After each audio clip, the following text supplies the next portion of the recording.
Thanks, Charlie, and thanks to the Seattle Science Foundation for having me. I've known Charlie and Rod for years. They were my chief residents, and so I learned the same pathway they did. And a lot of us learned with Chris Shaffrey, so we learned sort of very aggressive techniques for correction. And we really learned under the time when the pendulum was swinging towards aggressive treatment of sagittal imbalance. And for years, that was the one thing that people talked about as having the most important effect on patients' outcomes. As time goes by, we know it's a little bit more nuanced, but balance is still important. And as some of the examples that Charlie showed, you can address this balance with less invasive techniques, but you also have to be aware of it, because if you don't take into account, you can have a persistent pain syndrome or a failed back syndrome. So again, we're increasingly recognizing spinal deformity.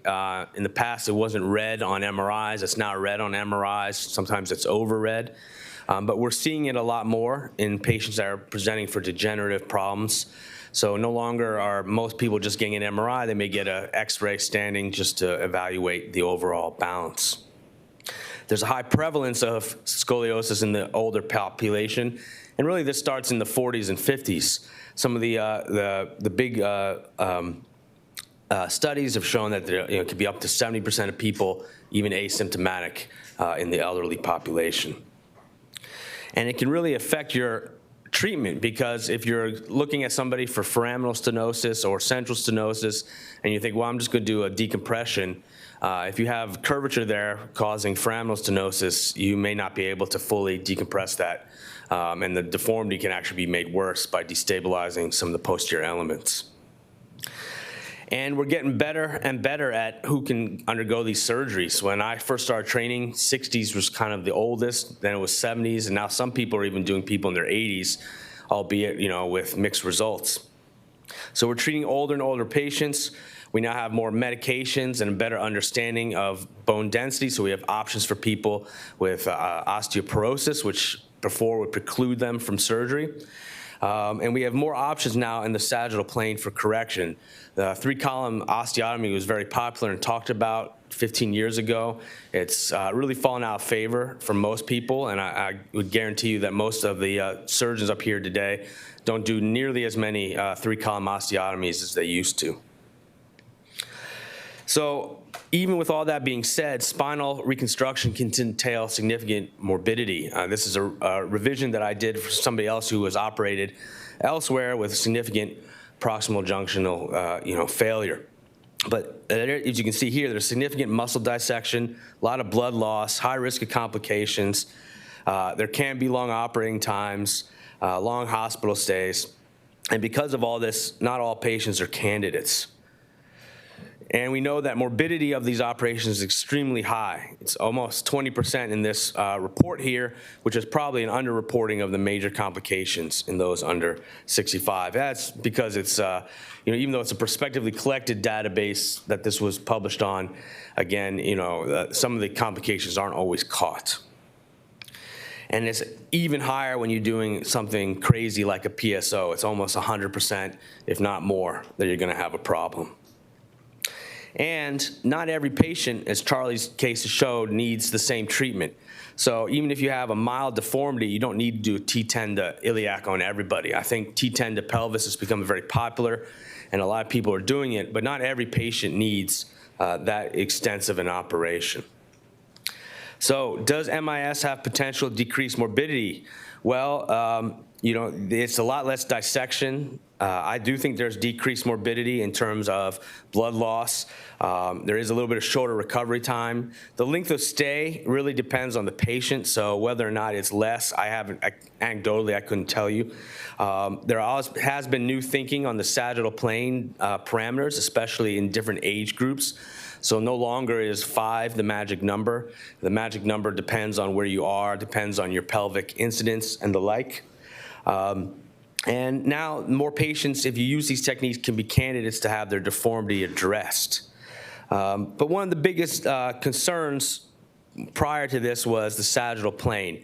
And I think that, the new relaxed ideas about what you need to achieve in the sagittal plane, and some of the newer techniques have made that less of a concern.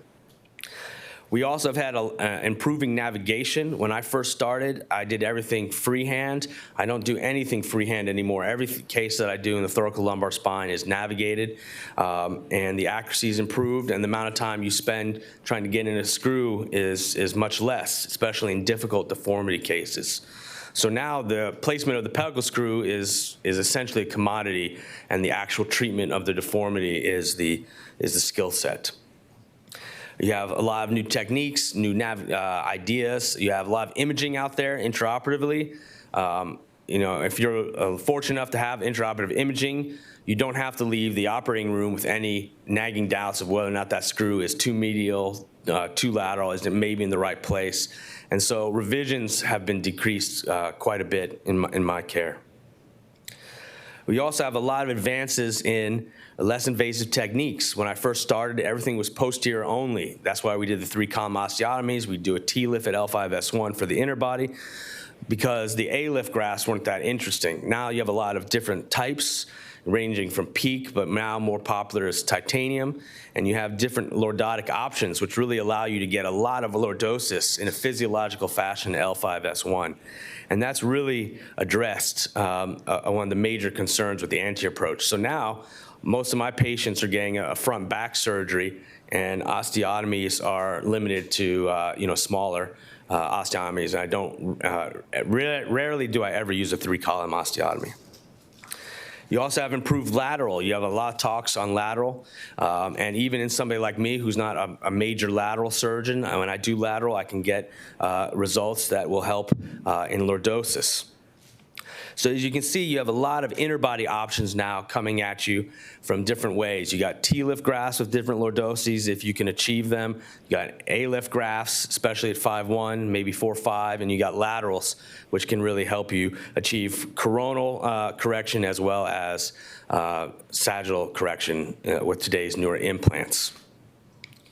So overall, this can be kind of confusing. This was recently published. Praveen, myself, and a number of others, including Mike Wang, worked on, well, you can call it an algorithm, but it's really a way to synthesize the information about what inner body you should use to help you achieve your goals. So if your goal is, really aggressive height restoration and a correction of lordosis, especially at L5-S1, you're going to go for an A-lift.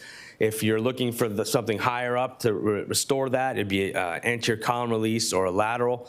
So these are sort of a way to think about how you process your thought processes on which approach you may use.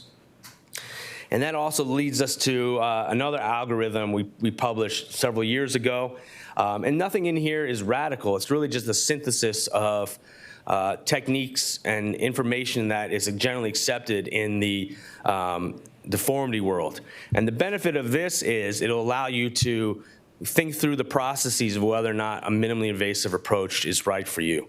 So if you go down the left side, that's somebody who does not have a lot of sagittal imbalance. They have relatively normal pelvic tilt, not much LLPI mismatch, and not a really significant COB. They may have something, but it's not a lot. So then you can do a MIS surgery, really focusing on the level of interest. If you get a little bit more aggressive, you can do MIS surgery for deformity. Class 3 is where you have to use more advanced techniques, such as an anterior column release or different cages or a hybrid approach. And then the Class 4 surgeries are those that should still be done with an open technique.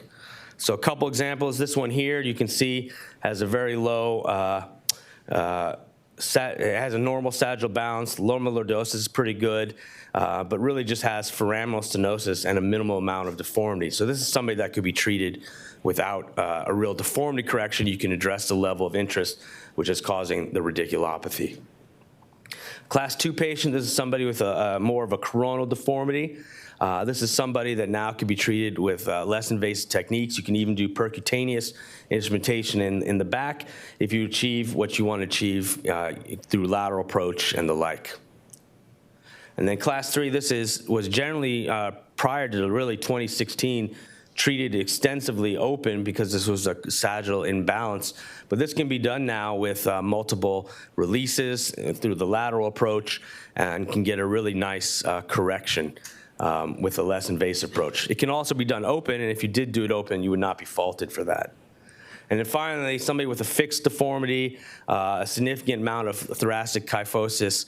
This is somebody that the minimally invasive techniques have not caught up with yet, and at this time would be generally better treated with open, standard traditional approaches. So again, degenerative disease and deformity are on a continuum. The evaluation of the patient should really include deformity, and you should always look at what other surgeries they've had, because that will influence your ability to do MIS approaches. Because if somebody like this patient already had multiple surgeries, even if they could just have an MIS approach, it's really hard unless you're advanced at it to offer MIS. You need to understand the symptoms and the pain generators they're attributable to. As Charlie's last talk showed, that you could have some lumbar deformity. You could also have a sacroiliac issue. So you have to be aware of everything going on.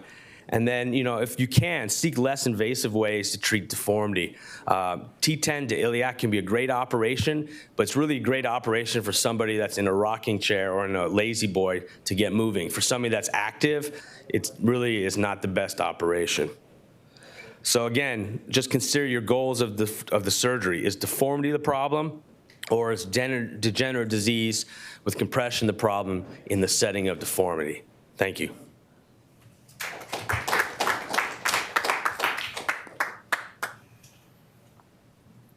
Yeah, thanks very much, Kai.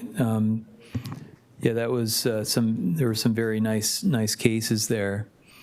Any questions for Dr. Fu? Go ahead. Yeah, I've got a question for Dr. Fu, and then just generally for all the faculty. I've heard before from some of the other deformity surgeons that basically for anything more than a microdisc, they get standing X-rays. Is that your practice pattern?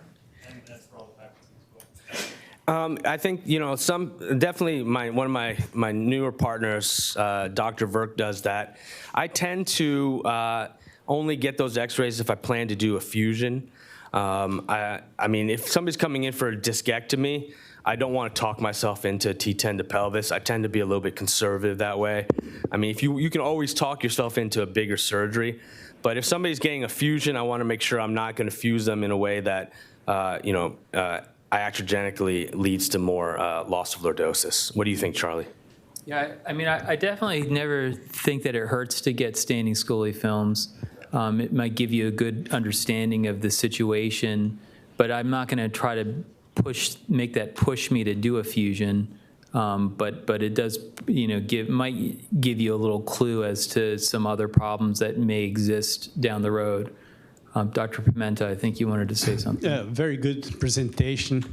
I want also to take a minute to say that it's not only in deformity that alignment is important. In simple single-level cases, spondylolisthesis is a great example. Many people think that spondylolisthesis is reduction and indirect decompression and forget the alignment of that level. And once you do that, you are causing a deformity. So also, you mentioned in your schematic options ACRs. And we developed ACRs because lateral was not a good procedure in regard to segmental alignment. Right now with the PTP, we found that segmental alignment by the position is 50% more. So it's very important to degenerative surgeons to learn to, this is super basic, but it's incredible that degenerative surgeons don't do that. They don't ask a standing film with a femoral head to measure pelvic incidence, so they never know what the segmental lordosis they have to achieve. We don't see this frequently in simple cases, right? In single level to level fusions. Just one comment on alignment. Thank you. Thank you. Yeah, I echo what Dr. Pimenta said, and very often these spondylolisthesis cases are at L4-5 and L5S1, and that's the critical area where you need most of your lordosis. So it's just increasingly important to take that into account. And another thing that's funny, that some surgeons send images and say, oh, see the beautiful lordosis I created. Beautiful is nothing, great is nothing, good lordosis is nothing. What I look when they do the, let's say, 4-5 correction of spondy, and they say, oh, I corrected.